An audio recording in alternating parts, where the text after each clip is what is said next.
तेरी मेरी कहानियाँ से सभी अपडेट पाने के लिए बेल आइकन दबाएं। आज की कहानी है, इतनी रात को बेटी के ससुराल से फ़ोन क्यों आया। शारदा जी और विनोद जी लाइट बंद करके सोने जा रहे थे कि तभी विनोद जी का फ़ोन बजने लगा। उन्होंने समय देखा, रात के 11:15 बजे थे। इतनी रात को किसने फ़ोन किया होगा। उन्होंने पत्नी से कहा, लाइट जलाओ। फ़ोन उठाकर देखा तो स्क्रीन पर छोटी बेटी अनुश्री के ससुर जी का नाम दिखाई दिया। इतनी रात को बेटी के घर से फ़ोन आना ही किसी भी माता पिता के लिए चिंता का विषय हो सकता है। चिंतित स्वर में विनोद जी बोले, अनुश्री के ससुराल से फ़ोन आ रहा है। शारदा जी घबराते हुए बोली, तो जल्दी उठाइए। उन्होंने हाथ जोड़कर भगवान से प्रार्थना भी कर डाली, हे भगवान, वहाँ सब कुशल मंगल हो। फ़ोन काफ़ी देर से बज रहा था। जैसे ही विनोद जी उसे उठाने लगे, वह कट हो गया। दोनों एक दूसरे का मुंह देखने लगे। शारदा जी बोली, आप बैठे बैठे क्या सोच रहे हैं, वापस फ़ोन मिलाइए। हो सकता है कोई आवश्यक काम हो, नहीं तो इतनी रात गए कौन फ़ोन करता है। विनोद जी बोले, अगर आवश्यक बात होगी तो फ़ोन फिर से आएगा। शारदा जी बोली, हम यहाँ बैठकर दोबारा फ़ोन आने का इंतज़ार नहीं कर सकते, आप मिलाइए। विनोद जी ने संकोच के साथ कहा, यह भी तो हो सकता है किसी ने गलती से मिला दिया हो। इतनी रात गए फ़ोन करना क्या ठीक रहेगा, हमें थोड़ा इंतज़ार करना चाहिए। दोनों पति पत्नी इसी दुविधा में थे कि फ़ोन मिलाएं या नहीं। तभी फ़ोन फिर से बजने लगा। अब की बार बिना देर किए विनोद जी ने तुरंत फ़ोन उठाया। हेलो समधी जी, नमस्कार। इतनी रात गए फ़ोन किया, क्या कोई ज़रूरी बात थी? कोई चिंता की बात तो नहीं? घर में सब कुशल मंगल तो है? उन्होंने एक ही सांस में सब कुछ पूछ डाला। सामने से एक कड़क आवाज़ आई, अगर आप मुझे कुछ कहने का मौका देंगे तभी तो मैं आपको कुछ बताऊंगा। विनोद जी चुप हो गए। आवाज़ से वे इतना तो समझ गए थे कि बोलने वाला ना तो उनका समधी है और ना ही उनका दामाद। वह व्यक्ति बोला, यह मोबाइल हमें एक दुर्घटनाग्रस्त कार से मिला है जिसमें 4 लोग सवार थे, 2 पुरुष और 2 महिलाएं। दुर्घटना इतनी ज़बरदस्त थी कि इनमें से एक पुरुष और एक महिला की तो मौके पर ही मृत्यु हो गई और घायलों को हॉस्पिटल पहुंचाया गया है। क्या आप इनके रिश्तेदार हैं? जल्दी से इस पते पर पहुंच जाइए। उस व्यक्ति ने उन्हें दुर्घटना स्थल के बारे में और उस हॉस्पिटल के बारे में बताया जहां पर घायलों का इलाज चल रहा था। जैसे ही फ़ोन कटा, उनके हाथ से मोबाइल छूट गया। उन्होंने अपने कमरे से ही बेटे कार्तिक को आवाज़ लगानी शुरू कर दी। कार्तिक, कार्तिक बेटा, जल्दी तैयार होकर आ जाओ, हमें अभी जाना होगा।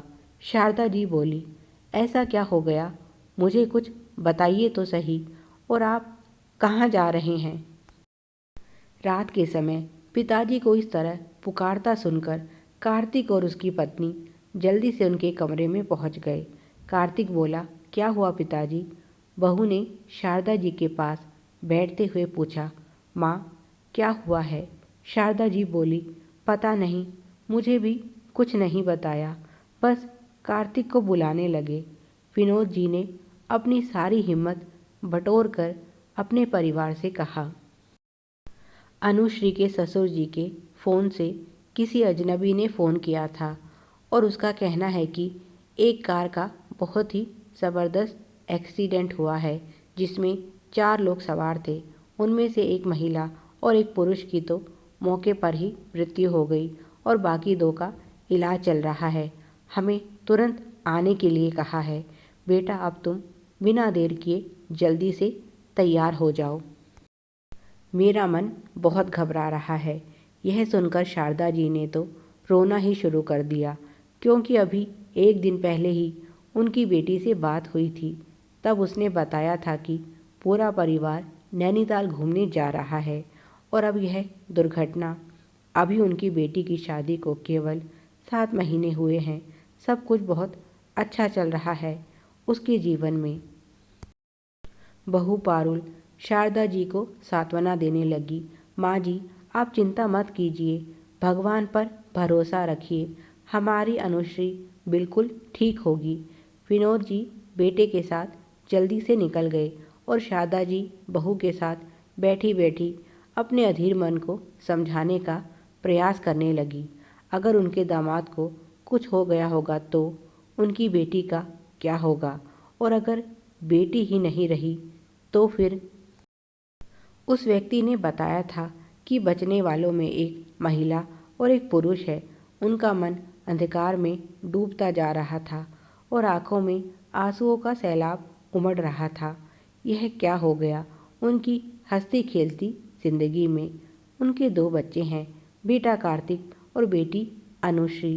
बेटी में तो उनकी जान बसती है, वही जानती है कैसे उन्होंने अपने हृदय के टुकड़े को खुद से अलग किया। यह तो वही जानती हैं। धीरे धीरे अब उन्हें बेटी के बिना रहने की आदत पड़ रही थी।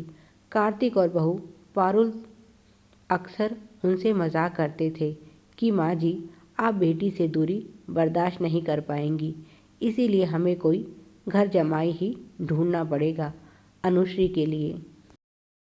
शारदा जी शादी के बाद बेटी के भविष्य को लेकर बहुत चिंतित रहती थी, पर जब अनुश्री ने उन्हें बताया कि वह अपने साथ काम करने वाले सफल से प्रेम करती है तो सब कुछ बहुत आसान हो गया उनके लिए। दोनों परिवारों ने खुशी खुशी इस प्रेम को स्वीकार किया। सफल अपने माता पिता की इकलौती संतान है। ऐसे में शारदा जी को समझ नहीं आ रहा कि वह भगवान से क्या प्रार्थना करें।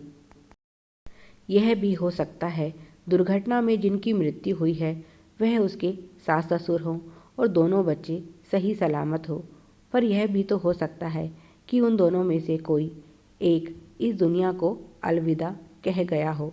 अगर सफल को कुछ हो गया, अनुश्री वैसे भी जीवित नहीं रह पाएगी, और बेटी को कुछ हो गया तो उनका बचना मुश्किल है। आज उन्हें एहसास हो रहा है कि खुद को शक्तिशाली और बुद्धिमान समझने वाला मनुष्य भी उस ईश्वर के सामने कितना बेबस और लाचार है। अगर मान लिया जाए इस दुर्घटना में जाने वाले उसके सास ससुर भी हैं, तो भी यह एक परिवार के लिए बहुत दुख की बात है। उनका रो रो कर बुरा हाल था। ऐसा लग रहा था जैसे अगले ही पल उनकी सांसें रुक जाएंगी। पारुल हर तरह से उन्हें संभालने की, सांत्वना देने की कोशिश कर रही थी, पर कोई फ़ायदा होता नज़र नहीं आ रहा था। इधर विनोद और कार्तिक के लिए भी दिल्ली से नैनीताल का सफ़र आसान नहीं था। विनोद जी बिल्कुल चुप हो गए थे। उन्हें समझ नहीं आ रहा था कि यह क्या अनहोनी हो गई। सारी रात ऐसे ही बीत जाती है। सुबह पारुल उन्हें पानी पिलाती है और चाय बनाकर ले आती है। शारदा जी कहती है, नहीं बहू, कुछ भी खाने पीने का मन नहीं कर रहा। पारुल कहती है, माँ जी, आप तो हम सब की हिम्मत है। अगर आप इस तरह से निराश हो जाएंगी तो फिर हम सबका क्या होगा। उसी समय पारुल के फ़ोन पर मैसेज आने शुरू होते हैं। पहले पारुल ध्यान नहीं देती, पर जब लगातार कई मैसेज आते हैं तो पारुल देखती है। अनुश्री के नंबर से बहुत सी खूबसूरत तस्वीरें उसके पास आई हैं। तस्वीरें देखकर वह तुरंत अनुश्री के पास फ़ोन करती है। हेलो, गुड मॉर्निंग भाभी, पारुल पूछती है। अनु, तू ठीक तो है? अनुश्री कहती है, हाँ भाभी, मैं बिल्कुल ठीक हूँ। आपके पास तस्वीरें भेजी हैं, बताइए कैसी हैं? हम सब तो बहुत मज़ा कर रहे हैं यहाँ। पारुल हैरान हो जाती है और उसे रात वाली घटना बताती है। अनुश्री कहती है, भाभी, जल्दी से माँ से मेरी बात करवाइए और आप जल्दी से भैया और पापा को बता दीजिए कि हम सब बिल्कुल ठीक है। जैसे ही शारदा जी अनुश्री की आवाज़ सुनती हैं, ज़ोर ज़ोर से रोने लगती हैं। बेटी तू ठीक तो है। तब अनुश्री माँ को सारी बात बताती है, जिसे सुनकर शारदा जी रोने लगती हैं और कहती हैं, तू नहीं जानती हमने यह रात कैसे काटी है। पारुल कार्तिक के पास फ़ोन करके सब कुछ बता देती है तो विजय जी को भी चिंता से मुक्ति मिलती है। असल में पारुल के ससुर जी की अपने साथ घूमने आए हुए एक बुज़ुर्ग से दोस्ती हो गई थी और उस दिन वह अपना फ़ोन उनकी कार में भूल गए। जिनके साथ दुर्घटना हुई वह उसी व्यक्ति का परिवार था और क्योंकि पारुल के ससुर जी का फ़ोन वहाँ मिला तो फ़ोन करने वाले व्यक्ति ने घायलों के परिजनों को सूचना देना उचित समझा और फ़ोन में दिए गए लास्ट कॉल वाले नंबर पर फ़ोन करके इसकी सूचना दे दी। आखिरी बार अनुश्री के ससुर जी की विनोद जी से ही बात हुई थी। Please like share and subscribe. Thanks for watching.